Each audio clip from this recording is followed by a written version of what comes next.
আমার পিছনে যারা দাঁড়িয়ে আছেন তারা সবাই ধানের শীষের সমর্থক। আসুন তাদের কাছ থেকে সরাসরি শুনি।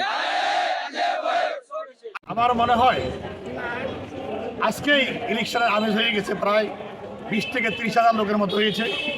হুন্ডা প্রায় 6 থেকে প্রায় 7,000 হুন্ডার মতো হয়েছে, সেটা আপনারা দেখেছেন।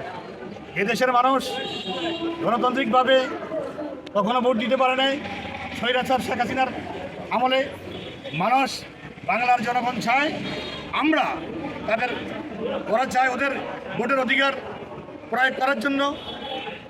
আমার দৃঢ় বিশ্বাস ইলেকশন হইলে এ নাঙ্গলকোটবাসী দলমত এবং লালমাইসহ দলমত নির্বিশেষে আলহাজ আব্দুল গফুর ভূঁইয়াকে বিপুল ভোটে নির্বাচন করবে ইনশাআল্লাহ। পাশাপাশি যারা আমাদের বিরোধিতা করতেছেন জমাতের ভাইরা, ওদেরকে ভোট দিলে বিশেষত যাইতে পারবো, জান্নাতে যাইতে পারবো নাউজুবিল্লাহ।